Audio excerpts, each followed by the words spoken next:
Indian secular front রাজ্য কমিটির পক্ষ থেকে আজকে আমরা সি অফিসে এসেছিলাম একাধিক বিষয় নিয়ে ডেপুটেশন দেওয়ার জন্য। বিষয়গুলিকে আগে বলে দিই। প্রথম আমাদের যে দাবি ছিল সেটা হচ্ছে 2002 এর ভোটার লিস্টে যাদের ম্যাপ গিয়েছিল, গণেশ কুমারজি বলেছিলেন যারা 2000 এসআইআর 2002 এ যাদের নাম আসছেন বা যাদের পিতা মাতা দাদু দাদিদের নাম হচ্ছে ম্যাপ হয়ে যাচ্ছে তাদের আর কোনো অসুবিধা নেই। কিন্তু আমরা দেখছি ম্যাপ হওয়ার পরেও অ্যাডজুডিকেশন হিসাবে তাদেরকে এখনো বিচারাধীন করে রাখা হচ্ছে। এই বিষয়টা ক্লিয়ার করা হচ্ছে।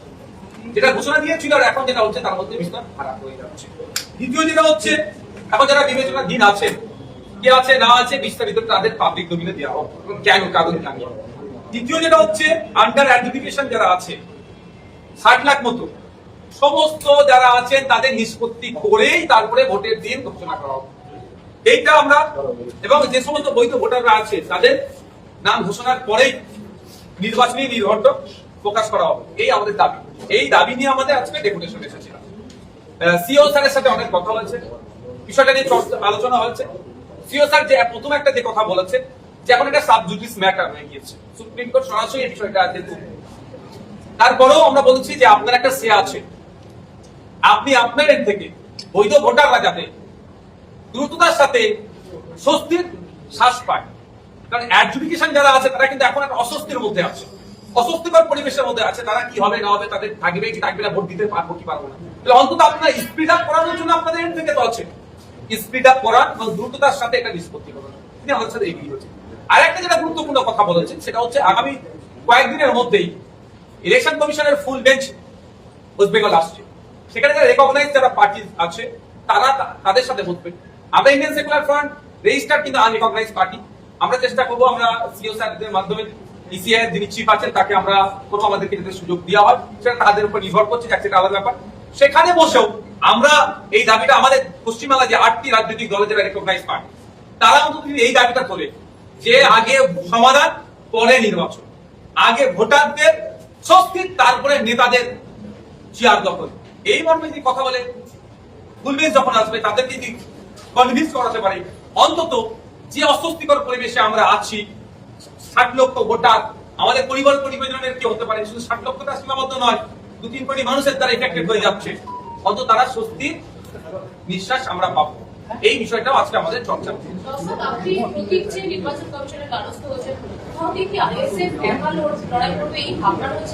না না দেখুন, প্রতীকের জন্য আমরা তো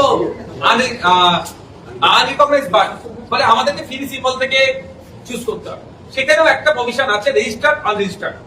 তো রেজিস্টার্ড পার্টি হিসাবে আমরা একটা প্রাধান্য পাই, সেই প্রাধান্যটা যেটা সুযোগ পাই সেটা কাজে লাগানোর জন্যই তো আমরা অ্যাপ্লিকেশন করছি।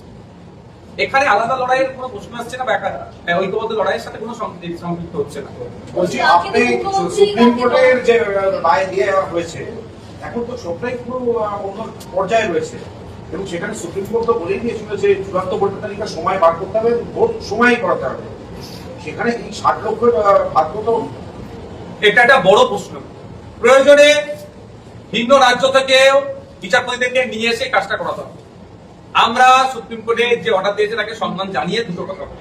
প্রথমত কথা হচ্ছে দ্রুততার সাথে স্বচ্ছ ভোটার লিস্ট তৈরি হোক, অ্যাডজুডিকেশনের নামে যারা এখনো আটকে আছে সেটাও নিষ্পত্তি হোক, পরিবর্তন হোক। দ্বিতীয়ত যেটা হচ্ছে এখানে কোনো না কোনো জায়গাতে সুপ্রিম কোর্ট একটি কথা বলেছিলেন, আমাদের অনেকের মনে আছে, সর্বোচ্চ ডিসিশন নেওয়ার ক্ষমতা কিন্তু ইআরও এই যে অ্যাডজুডিকেশন যে হচ্ছে এক্ষেত্রে একাধিক কারণ থাকতে পারে। দুটো কারণ যেটা আলোচনা করে জানতে পেরেছি, একটা হচ্ছে এদের ডেটা নিয়ে ভেরিফাই করে ডিসিশনের জায়গায় পৌঁছাতে পারেনি ইআরও বা ইআরওরা। দ্বিতীয়ত হচ্ছে ডকুমেন্টসের ভুল থাকতে পারে, ডকুমেন্টস শর্টেজ থাকতে পারে, অথবা যে ডকুমেন্টস দিয়েছে সেটা নজরে দেখতে পাচ্ছেন। আমি জাস্ট বোঝানোর জন্য বলছি, এই কারণ হতে পারে। এই জায়গায় হজপজ হয়ে উঠেছে সেটা একটাই পন্থা অবলম্বন সুপ্রিম কোর্ট যেটা দিয়েছেন সেটার সাথে আমরাও সহমত, যে দ্রুততার সাথে সম্ভবত 9 তারিখ ডেট দিয়েছিল, 9 তারিখের মধ্যে এটা করো। এবার কত জাজেস নিয়ে আসবে কি আসবে, তবে একটা কথা আমি বলতে চাই আমাদের পার্টির পক্ষ থেকে, জনগণকে ছাড়া ভোটের যে গণতন্ত্রের উৎসব সম্পূর্ণ হবে না। আর কিছু এই গণতন্ত্রের উৎসবে কিছু মানুষকে দূরে সরিয়ে রেখে কিছু মানুষকে নিয়ে হবে, এটাও আমরা সমর্থন করি না। সুতরাং গণতন্ত্রের উৎসবে গণতন্ত্র প্রেমী আর্টিকেল 23-26 অনুযায়ী যারা এলিজিবল হচ্ছেন তাদের প্রত্যেককে নিয়ে উৎসব উদযাপন করতে হবে, অন্যথায় কিছু দিন যদি পিছিয়ে যেতে হয় তাও যাক, কিন্তু আগে সমাধান করে নিল। কিন্তু পিছিয়ে যদি যায় তাহলে তো সে রাষ্ট্রপতি শাসন। দেখুন, এই রাষ্ট্রপতি শাসন প্রসঙ্গে আমি দুটো কথা বলবো। প্রথমত, আজকে আগে পর্যন্ত, গতকাল পর্যন্ত রাষ্ট্রপতি শাসন নিয়ে যতবার বলেছে আমাদের রাজ্য হোক, আমি কিন্তু এগ্রি হয়নি। কারণ একটা নির্বাচিত জনপ্রতিনিধি, একটা নির্বাচিত সরকারকে রাষ্ট্রপতি শাসন দেওয়ার আমি পরিপন্থী। কিন্তু নির্দিষ্ট সময়ের পরে রাষ্ট্রপতি শাসন হবে না সুপ্রিম কোর্ট 6 মাস এক্সটেন্ড করবে, সেটা আমি আপনি তো বলতে পারি না। অভিশাপ আছে, সরকারকে এক্সটেন্ড করা যায়।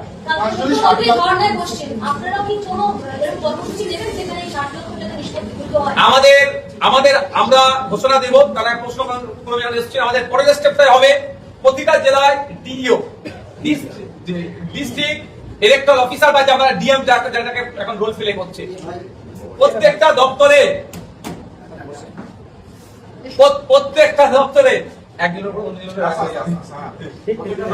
প্রত্যেকটা ডিস্ট্রিক্টে আমরা আমাদের পার্টির পক্ষ থেকে ডেপুটেশন দেব। জানতে চাইবো ডিওদের ভূমিকা কি, জানতে চাইবো। পরবর্তীতে যদি কোনো সমাধান না হয়, সঠিক উত্তর না পাই, আমাদের কাছেও জানতে চাইবো যে 60 লক্ষ মানুষের কি কারণে অ্যাডজুডিকেশন আসছিল। নির্দিষ্ট সময়ের সাথে সাথে ফর্ম ফিল আপ করে জমা দিতে বলেছে গণনা ফর্ম, আমরা নির্ভুল ফর্ম ফিল আপ জমা দিচ্ছি। লজিক্যাল ডিসক্রিমিনেশন নামে আমাদের ডেকেছে, আমরা লাইনে দাঁড়িয়ে সময় খরচ করে তাও আমরা ডকুমেন্ট সাবমিট করেছি।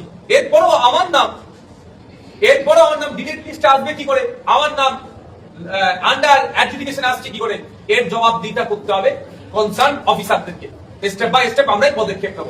আর থাকছে আপনি অবস্থান বিক্ষোভ, থাকছে প্রতিবাদ সভা ও গণতন্ত্রের গণতান্ত্রিক প্রক্রিয়াতে প্রত্যেকটা করে যাব।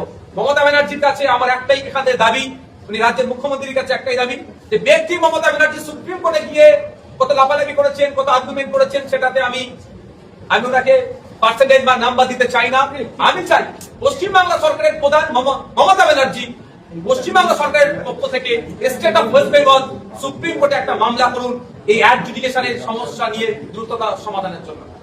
বলছি যে শুনানির সময় আপনারা বলেছিলেন যে বেছে বেছে সংখ্যালঘুদের নাম শুনানির জন্য ডাকা হচ্ছে, এখন যখন লিস্ট বেরোলো এখন অবস্থা কি দেখছেন? দেখুন, এখন অবস্থা সিংহভাগ সংখ্যালঘু মুসলমানদের অ্যাডজুডিকেশনে রেখে দিয়েছে।